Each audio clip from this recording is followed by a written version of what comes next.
Good morning, everyone, and welcome to Activities for People Living at Home with Dementia. My name is Martha Brown, and I am your volunteer with Dementia Friendly Fort Worth. We are proud to offer this series with funding from the Area Agency on Aging and the United Way of Tarrant County. These programs are recorded and are made available for viewing through a YouTube channel for future use. I am your host for today's activity. Our topic today is sports, brought to you by Peggy Spear from the Amon Carter Museum of American Art. Let's hear it about sports. Peggy, take it away. Thank you for that introduction, Martha. Good morning, everyone. Morning. Morning. All right, let's get this party started. Woohoo! This party. It's a party. It's always a party. It's always a party with us. Artful Moments party. Our art, yes, our culture for the day, right? Yes. Uh-huh. All right, gang. Well, today we're talking about sports because what's happening this upcoming weekend?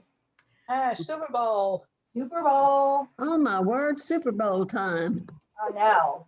I can't believe it feels, because of COVID, it feels like, oh, the Super Bowl. No one's doing any commercials, and we're not going to be able to stuff our face with a million friends. So it's just kind of another football game. Plus, I don't have a team in the game this year. How about you guys? We have a team. Oh, We do. Kansas City. Yeah, I hope Kansas City wins. I root for the Chiefs as well. Yes. Who do Tom you? Brady, we need to knock him down a few pegs. Yeah. I'm sick of him. I grew up in Baltimore, so I'm a Ravens fan, and so we are not Pats fans. We're not Pats, but Tampa Bay, whoever he Tampa plays Bay, yeah. that way. Who's in the Super Bowl this year? Say that again. John, what was that? Who's in the Super Bowl this year? It's the Kansas City Chiefs Chiefs, and the Tampa Bay Buccaneers. Tampa Bay. And this is the first Super Bowl to ever be hosted in the city that has the team playing. So this is Yes. the first time Tampa Bay Oh, really? that's Ah, playing It's the in first Tampa city. Bay. Did then you it's good that they can't have any spectators. I know. And that probably kills Tom Brady because he wants all the attention. That guy. Uh-huh. Well, enough of my hatred for Tom Brady. Let's start talking about Mark. I didn't know we were going to go there. Apparently, a nerve had been hit. Anyway, we're looking at we're going to look at several different sports, not just football. But we're going to start off with football because it feels pretty relevant. So, what do we see here? Football game. Football game. Looks like Texas OU. It's Yeah. OU versus. Texas. Texas. Must be the Cotton Bowl. No? You know That's what? in It's actually Austin. not the Cotton Bowl.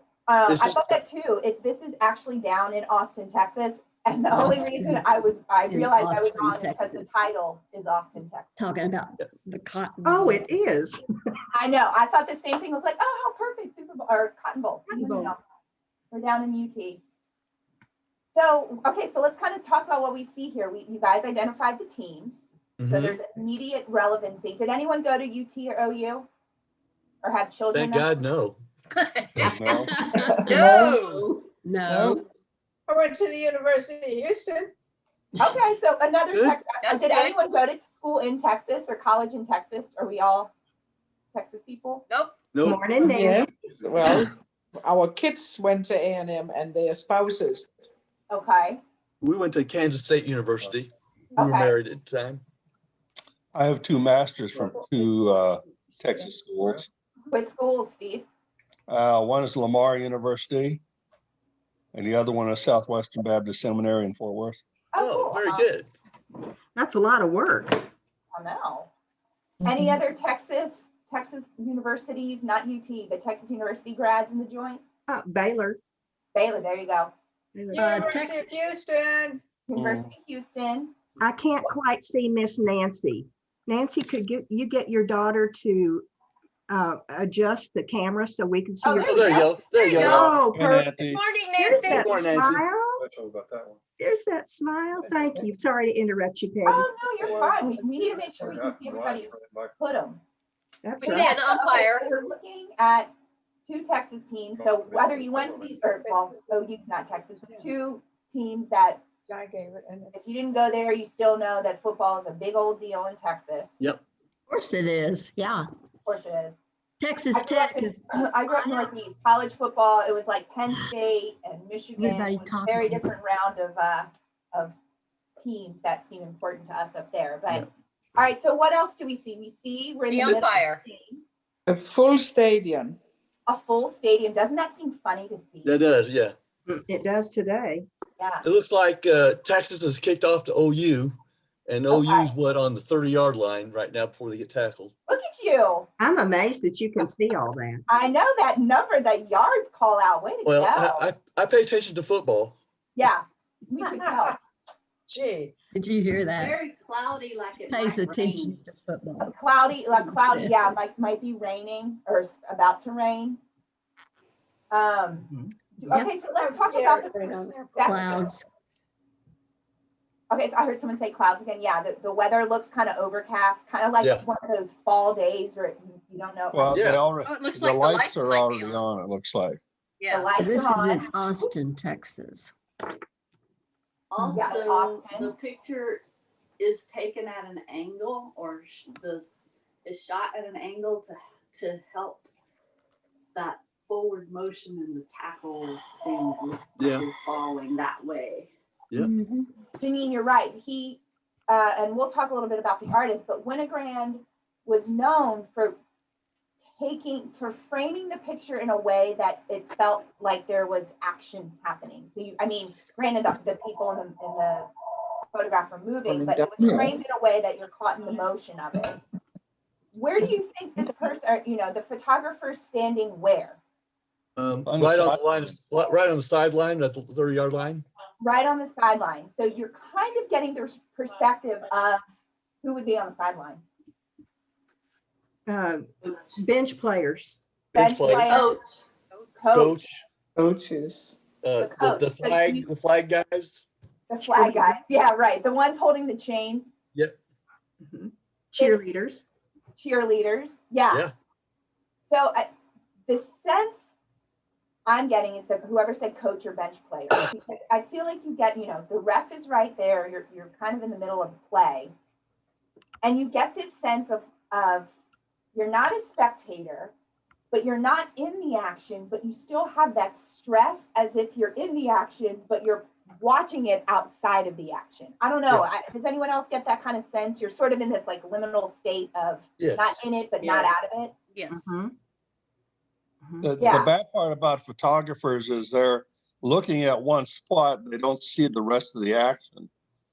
Yeah. So somebody could run off the field and hit them, they wouldn't even see them coming. Yeah, right. Right. Yeah, and this particular photographer, I'm not sure, have any of you heard of Gary Winogrand? I have. Who? You have not. Okay, so if you ever, in art history of photography 101, he is one of those photographers that was really made a name for himself while he was alive, and kind of changed the type, created almost like a new sense of photography. And this type of photography was called, which he rejected, street photography. Street so- photography.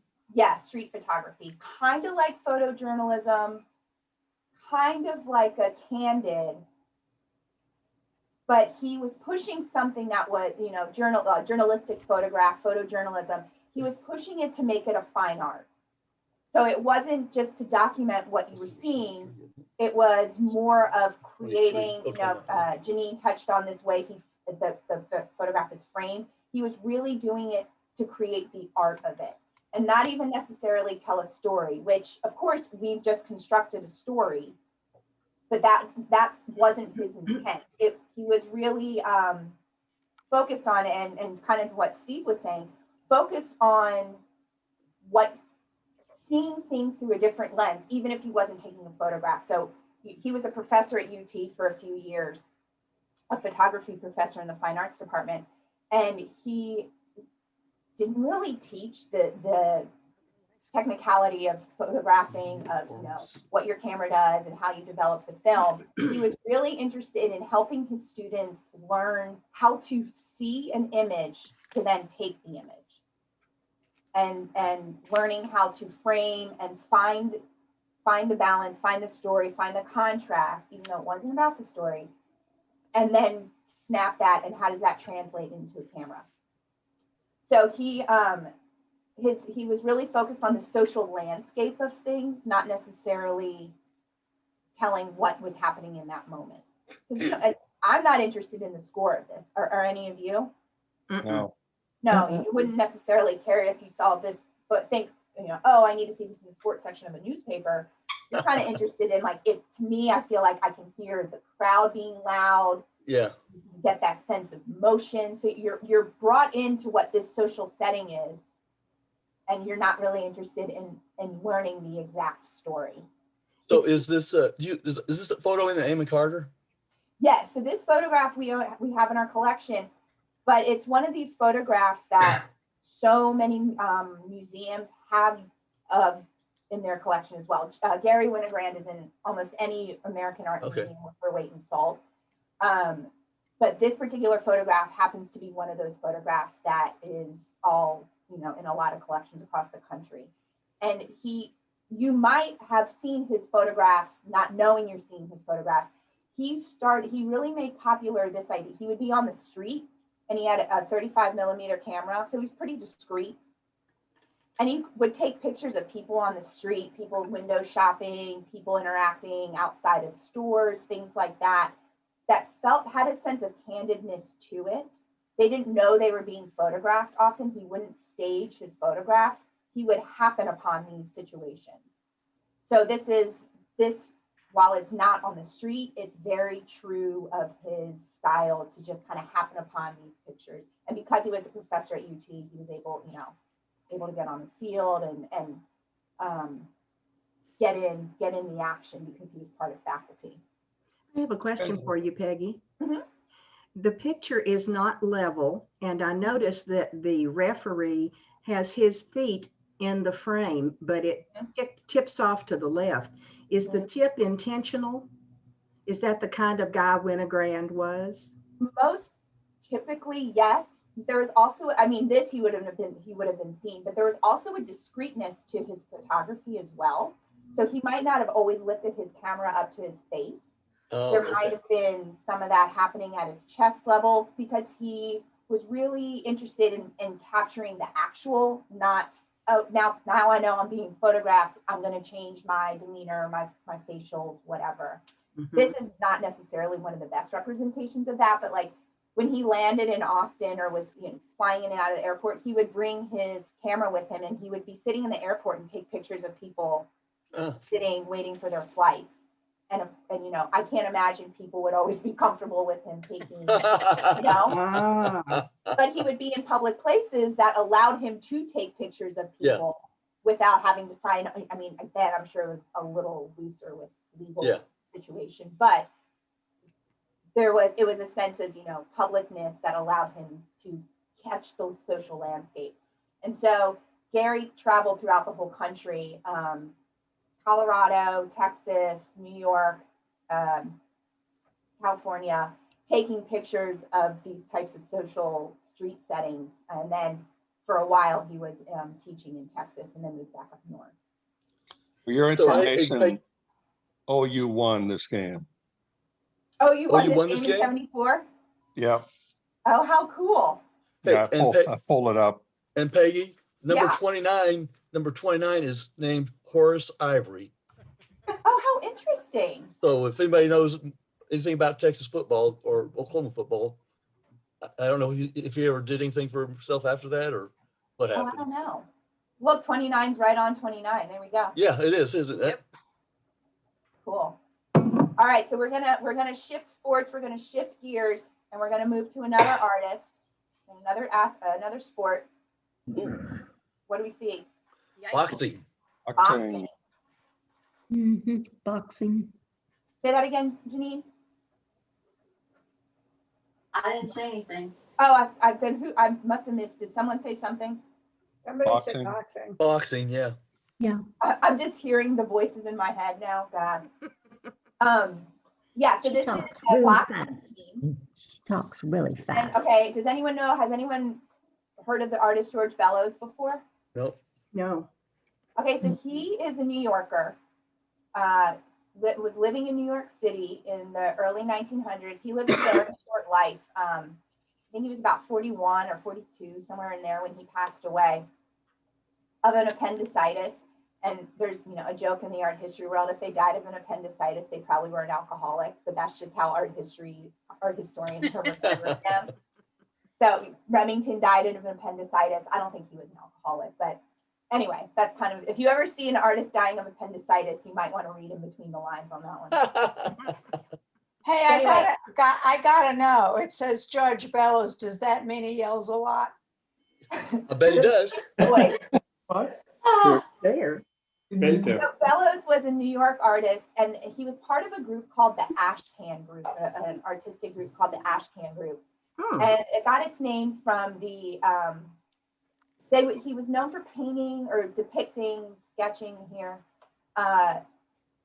the kind of the grit of urban life in New York City. And so ash cans were often where kind of under bridges and where people would get trash cans that would have fires in them. That was sort of where that grit, that name came from. So he was really made a name for himself painting these kind of the seedy side of cities, of New York City. And so this is one of those examples. This particular scene, he initially did as an oil painting in 1909. And we have in our collection the lithograph. He ended up having a lithography set in his studio, which lithography was becoming more and more popular in the United States at this time. It was it still is a very tricky process, and I can't fully explain it to you because I myself don't completely understand it, but they're using big stones, lithographic stones, and using different oils called touches. They're kind of, different inks, and they would create this scene on the stone, and then it was a paper process where then they would lay the paper on, roll it over with like something heavy, and then they would peel off and they would have their image. It's almost like an engraving on stone. Yeah. And you would line papers up with registers and things like Right, that. Like we've yeah. looked at different lithographs. We have the Tamarind collection in our collection, which is artists that were known for oils or sculptures or whatever, that then tried to translate their craft to lithography. So we've looked at quite a few as a group together, and this is just another example of he was not using any color. He was using black and white, or just black inks, and he was really, really good at creating these black and white contrasts to kind of get at that grittiness of. So you said he's using black ink? Yes. So he was drawing them in black ink, or was? No, that's what he would put on the lithographic stone, Okay. and then he would lay the paper on top of the stone. Well, that's why it looks like it's got all these scratchy lines on it, I guess. He used a very etching type of approach to get his scene on the lithographic stone. So we see a fight scene. What else do we notice is happening in the scene? The people are People are all laughing crowded about around the ring. People are all gathered All around the male ring. audience. Say that again, Paulette. I said it looks like an all male audience. All male audience. You're exactly right. This was Looks like taken. one of the Oh, go ahead. wrestlers is pushing the referee out of the way. No, I don't know. I think he's just getting a swing going. I think you're right, Don. I think the way he's squatting and his arm is, it looks like he's hitting him, but the ref, I think, is trying to get down in the action and his arm is pulled back. And if we hadn't seen that little piece of a glove, it would almost look like a bare knuckle fight. Yeah, right. Exactly right. Yeah. Because they didn't wear anything on top. It was bare chested, and Yeah. they just swung at each other. So that Yeah. looks like they've been fighting for a while because the sweat Yep. on the heads. They've been fighting for a while. Yeah, we don't know, but this was a regular occurrence at this particular place called Sharky's. It was a bar by day, evening, and then it turned into a boxing arena essentially at night. And this was when boxing was basically forbidden. And so this was This was, all men, an all men crowd after work, going to this bar, going to gamble, going to bet. And a stag, is a single male. So, a stag could have been any one of these guys. There's some historical talk that this bald man right here down off of the boxing mat ring is a self-portrait of the artist who often went to Sharkies and often enjoyed watching these boxing matches. And we don't know if these are actual faces of patrons who he might have been friends with. Some speculate it might be. We don't know. Or we don't know who they are, if they are real people. So Peggy, Mhm. something's off about the perspective of this because it shows the ropes behind him, Uh-huh. a corner, and the ropes coming out. But all these guys should be behind the ropes on the other side of the stage. You're right. Good I think it's observation. just part of the artistic liberties he took for us to see. Artistic license, yeah. Mhm. And so, but this is, he's using other artistic tools like this is basically in the shape of a triangle.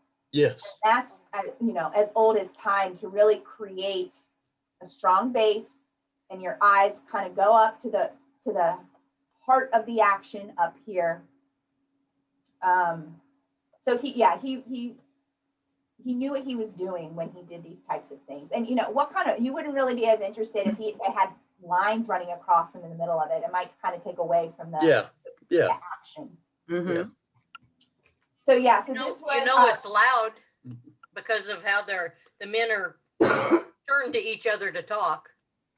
Good you're right. point. It does have a sense of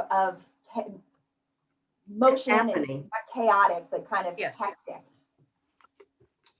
And these artworks, Bellows did a number of different. We're going to look at one more lithograph of his, but these paintings and sketches are really what put him on the map in terms of how people identified him. He is known for these boxing scenes. He has a lot, not a large, but he has a big library of boxing scenes.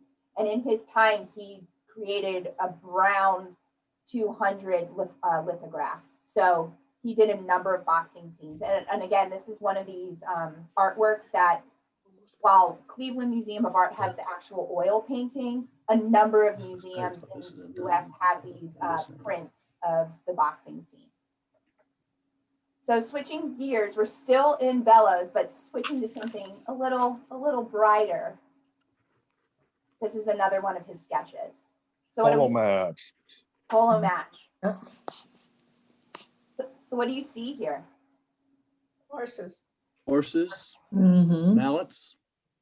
Now, Not as distinct in the characters. There's yeah, a lot of license in this one yeah, with the bent sticks. Yeah. the bent polo mallet. Mallet, thank you. It feels a little more rushed in terms of his artistic hand to me. Yes. Not as kind of what you were saying, Martha, not as polished or finished. Mhm. Right. Or like a rough sketch. Yeah. Yes, that's right, Steve. Yeah, And that's in the name. Polo sketch. Yeah. Polo stick is bent. yeah. So kind of, and Myra said it about the last one, you kind of get a feel for the sounds you might be hearing in this one. You've got a horse mid-gallop. We've got mallets raised up in the air, so you're going to hear the hit of a ball or the yell of a player. Commotion is happening. We see some dogs right here who seem pretty engaged in what's happening with the horse. But we don't know who these particular riders are. We know that in 1910, he started going to polo matches in New Jersey. And so that was something, that's very different. I mean, this is highfalutin, upper echelon type of sports compared to the gritty boxing matches that were happening illegally at nighttime in a dark bar. Yeah. So he was really interested in this stark contrast of, you get outside the city and this is the type of sport that's happening. Folks, I'm going to have to leave for today. Thank you, Steve. Talk to you later. Another call. Steve. We'll see you tomorrow Childhood, with childhood. all our memory. childhood memories. Okay. I, Bye, Steve. Bye. Bye-bye. Bye. Peggy, something else is the man is standing there with his arm around the woman. Usually you're not that close to a polo match, but he's also got on riding boots. So maybe he had just been in a match or something. What a good observation. You're right. Yeah. Yeah, I mean, look, his foot is on basically the boundary line for that Yes. polo field. I don't know about you, but I would not want to get that close. No. No. So I don't know if you mentioned this, Peggy, but polo was a match for the rather wealthy people. Yeah, she did. Oh, did you? Okay, I didn't Yeah. remember. Yeah, so that was part of what his fascination was with it. And then, someone pointed out, I think Paulette pointed out, we only see men. Well, here now we have the introduction of a woman Yes. Yep. able to enjoy this sport as well. there's a woman. Is the guy off to the right the referee? I don't With a think striped we shirt know. on? Yeah, it's got his kind of stripes on his shirt. He might be, it looks like they're all kind of wearing stripes. So I don't Yeah. know if that might be a uniform Yeah, it or might be a team That one colors. looks more like a referee shirt. this one over here. No, the one in the middle. Yeah. Oh, right here. Yeah. Yeah. We don't know. We just know that there's a lot of people with raised mallets running around in the craziness of a polo match. Let's hope it's not a fight. Let's hope it's not a fight.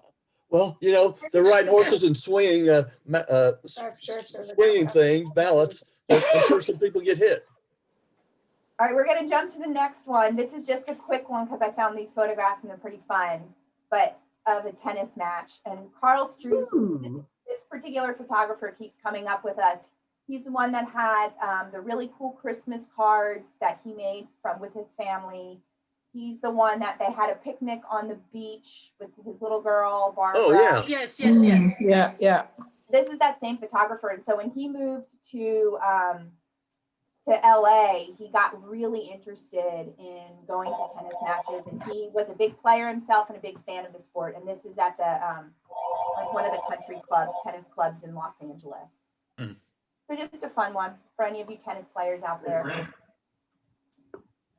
This is a different sport. We've got lacrosse. We've talked about lacrosse and a different oil painting. We're looking now at a lithograph with watercolor. Kind of a different scene than what we've seen in the past.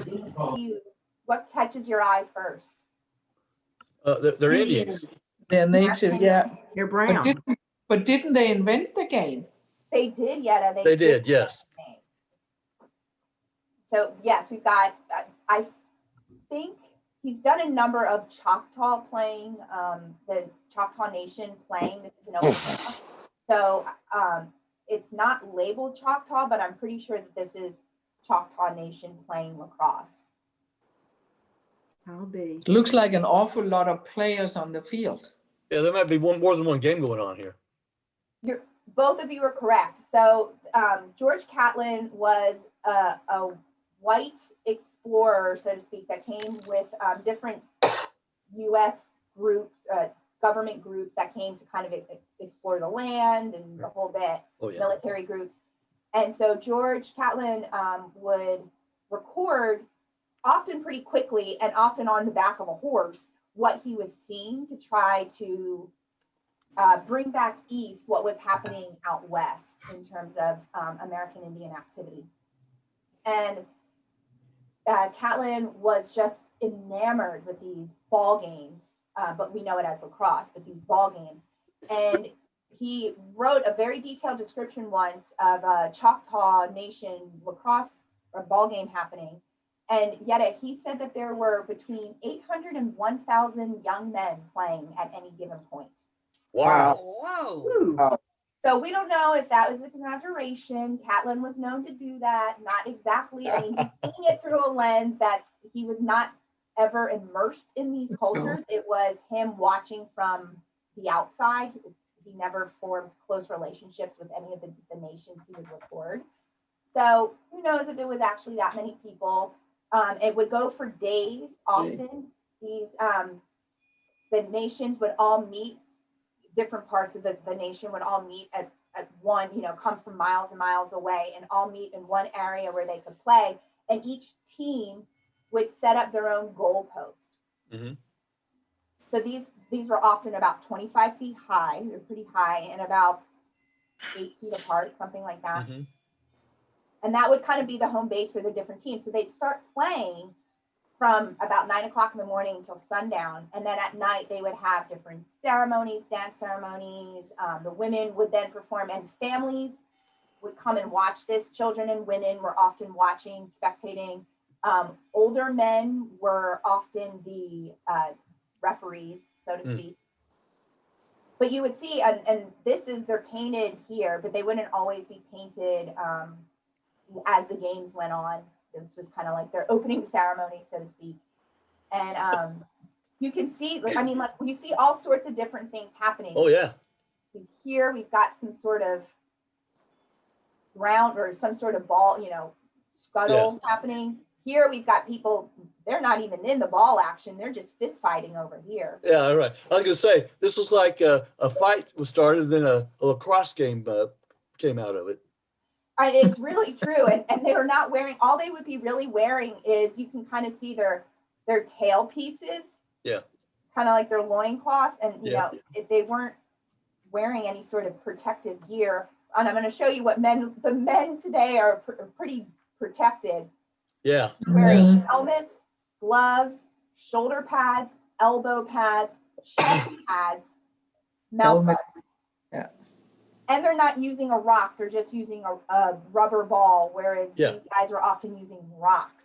Rocks. Wow. So yeah, I mean, their lacrosse sticks, you can kind of see the shape of their lacrosse sticks. Now we're using plastic, we're not using wood, so there's a little more give to it. We're using hollow aluminum versus these heavy wood sticks. But yeah, so this is another sport this is what it looked like. And now there's only 12 men on a field, not even 12. We've got goalies. They didn't have goalies. And we do have goals on either end of the field. And they would have in the middle of their field basically like some sort of little stick or something would come up and they would put the ball on the middle. And that would be their face off. They would run in, whoever got the ball first, that would then kick off the game. And sometimes, and Catlin wrote in his log, sometimes they didn't even know where the ball was because there was so much dust kicked up. And for 20 minutes, they'd all be fighting each other, maybe what we're seeing here. And everyone else could see the ball might have been over here. Yeah. So it was really very entertaining for everybody involved. I got a quick question. Yeah. Isn't there a comedian around today named George Catlin? No, that was George Carlin. He's not around. Oh, anymore. George Carlin. Okay. He's I not around anymore. suppose I was just a letter off. Come on. I like the way your brain works. What, Oh, I didn't know it worked. Peggy? I want to know how Go ahead, those Janine. 25-foot poles stay up there. Repeat that, Janine. You want to know what? How the 25-foot poles stay upright. They would dig them into the ground. They would dig them pretty deep into the ground. And I think you can see here that they would have, they would probably erect it, tie the top piece together, and then the men, typically the judges, which would have been the older men, would put them into the ground. Mhm. But I think they're using long trees. Yeah. What was the purpose of it? In this particular instance, it was just for entertainment and festivities, for celebration. So they would have different dances at night to the Great Spirit. This would be like part of a whole celebration. Yeah. Typically, the Iroquois Nation, which is the northeast into Canada, that the Iroquois Nation would often play as war. So like the Mohawks, if that's one of the 5 nations in the Iroquois Nation, the Mohawks were often very violent. And so that would be to settle something that was a dispute. We're just seeing it for the love of the sport and for the celebration of whatever that nation was celebrating at the time. All right, we got one more artwork, and I know we're running over, but You can have until 11:15 if you want it. okay, well, we're gonna toe that line then. Okay. We got one more. And this is by Peggy Bacon, who's also a Margaret and goes by Peggy. Bowling. Not this either. And what do we see here? Bowling. Bowling. Bowling. It's Dry Point. Dry point, yeah. So this is an etching technique we haven't typically seen a lot of, but yeah. Has anyone heard of the artist Peggy Bacon? No. No. No. She was a New Yorker. Peggy Pork Chop. She Sorry. was a New Yorker that trained under and painted with George Bellows, the boxing artist we just saw. So they knew each other in New York. Peggy Bacon was a caricaturist, so she did a lot of cartooning. That's kind of what she was known for, famous for. She ran in circles, an artistic circle. So some of the faces we're seeing here, all of the faces we're seeing are real people. Some of the art, this guy right here is an artist. So some of the faces we can tell who the artist was that she was replicating. But because she was a caricaturist, there's a sense of humor to it. So the title is Ardent Bowlers. And are we seeing much bowling happening? Yeah. No. More Well, socialization. there's one guy bowling, one guy getting his ball off the rack. That's right. Yeah, we see 2 bowlers, but we see about 20 people. And Yeah. the sport, something I read that said the sport was gossip, not Yeah. bowling. Yeah. They're not even watching the bowling. Yeah. Exactly. Couldn't be bothered. Look, they're drinking. We got beer drinkers, Yep. pipe smokers. Cigar smoker. Well, beer and bowling just have to go together. Right. I Did was in anyone- a bowling anyone league part of a once. That's bowling what you do. Yeah. Was anyone part of a bowling league or did No. that? No. Oh, you were, Martha. Were you doing bowling or talking, or were you there for both? It was a company thing, and I met one of my husbands there. So I was doing a lot of socialization. Yeah.